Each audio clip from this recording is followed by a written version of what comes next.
जोरों से सवाल करते हैं लेकिन जवाब पे कुछ नहीं। मैं ये महसूस करता हूं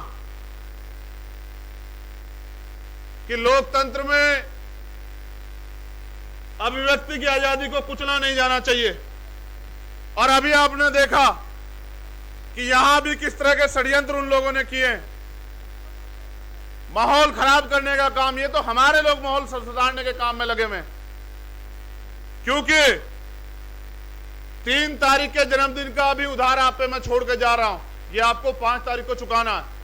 लेकिन मैं ये समझता हूं ये किसानों की धरती है। अगर इस देश को बचाना, अगर भारतीय संविधान को बचाना, तो जब 5 तारीख को आप घर से निकलेंगे, और खुद नहीं निकलना है, मां को लाना है, बाबूजी को लाना है, दादी को लाना है, दादा को लाना है।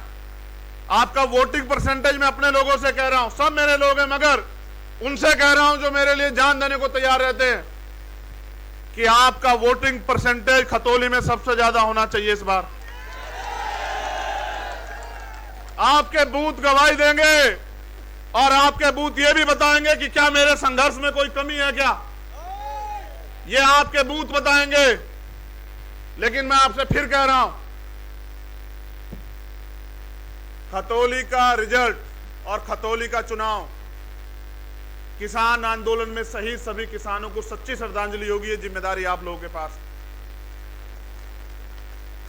एक शब्द नहीं बोले प्रधानमंत्री, एक शब्द नहीं बोले किसानों की लाशों पे, इतने किसान शहीद हुए, एक शब्द नहीं बोले। वादे किए, खोखले किए, झूठ बोलती है बीजेपी और बीजेपी के नेता। किसानों के साथ साथ ये जीत भाईचारे की जीत होगी, ये जीत झूठ पे सत्य की होगी। और मैं अपने लोगों से कह रहा हूं, 2 अप्रैल का दर्द याद है या भूल गए हो बताओ? भूल तो नहीं गए? झूठे मुकदमे और लाठियां और जेल। कितने नौजवानों ने उत्तर प्रदेश में अन्याय का सामना किया? किसकी सरकार थी? आप पे मौका है, अगर आप फिर भी भूल जाओ तो हाथरस का दर्द याद रखना। ये षड्यंत्र करेंगे, दंगा फसाद कराएंगे, बांटने का काम करेंगे, तुम नहीं डिगोगे, खरीदने का काम करेंगे, तुम्हारी वोट की बोली लगाएंगे, इनके चमचे आपके बीच में आएंगे। एक तरफ वो चमचे होंगे और एक तरफ आपका संघर्षशील भाई। आपको तय करना है कि खतौली में आप किसके हाथ मजबूत करोगे। ये पूरा दम लगाएंगे, आप टिके रहना और घबराना मत। बुलडोजर इनका धर्म और जाति मजहब देख के चलता है, इनका बुलडोजर गरीबों पर चलता है, इनका बुलडोजर मजलूमों पर चलता है। मैं अपने और भाइयों से भी कह रहा हूं कि मैं 5 तारीख में डट के यही रहूंगा मुजफ्फरनगर में। सरकार अगर गुंडागर्दी करेगी तो उनकी लाठियां खाने के लिए, गोलियां खाने के लिए हम लोग यहीं रहेंगे मुजफ्फरनगर में। ये मात्र खतौली का चुनाव नहीं, हमारे सम्मान का चुनाव है। और मैंने जैन जी से वादा किया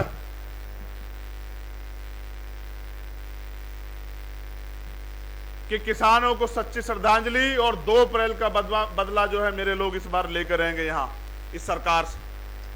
और हाथरस में जो आपने संघर्ष करके जो लाठियां खाई थी दलित समाज के लिए, वो दलित समाज भूला नहीं है, अभी बिल्कुल याद है।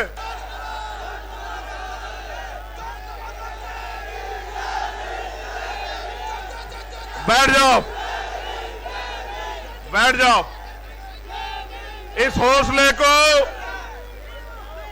हौसले को 5 तारीख तक बना के रखना है। आपको सोना नहीं है, जागना है। एक साथी कह रहे हैं ईवीएम में घोटाला करेंगे। हमारा डंडा और झंडा दोनों बहुत मजबूत है, आप चिंता मत करना। अध्यक्ष जी को दिए हुए जो उनको हमने वादा किया है, अगर उसके लिए कोई कीमत चुकानी पड़ी तो भीम आर्मी आजाद समाज पार्टी का कार्यकर्ता इंतजार नहीं करेगा, लड़ेगा संघर्ष की लड़ाई को। मैं बस आपसे अपील करूंगा, जिम्मेदार रहिए, सतर्क रहिए। बहुत बड़ी जिम्मेदारी आपके पास है। मैं जब से आया हूं आपके नारों की आवाज सुन रहा हूं। लेकिन नारों से बड़ी जिम्मेदारी आपको देने के लिए आया हूं। ये खतौली का चुनाव मात्र एक चुनाव नहीं, ये एक चैलेंज है, एक चुनौती है जिसको आपको स्वीकार करना पड़ेगा। ये बताने के लिए मैं आज खतौली में आया।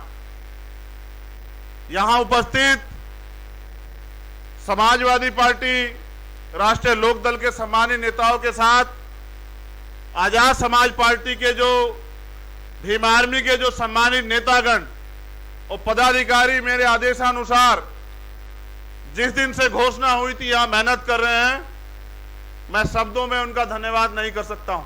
5 तारीख को मेरा जन्मदिन भी होता है।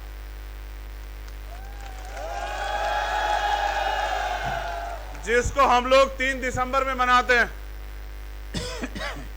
आप लोग सभी को कुछ ना कुछ देते हो, तो मेरे जन्मदिन पे बस मुझे ये गिफ्ट देना इस बार। मैं अपील पहले कर रहा हूं। खतौली का उपचुनाव प्रत्याशी जयंत चौधरी जी ने बहुत सोच समझ के दिए। कोई कुछ भी कहता रहे, आपको एक बात याद रखनी है कि गठबंधन का प्रत्याशी हमारा अपना, और जब बात मान सम्मान की हो तो आप लोगों ने कभी मुझे पीठ नहीं दिखाई।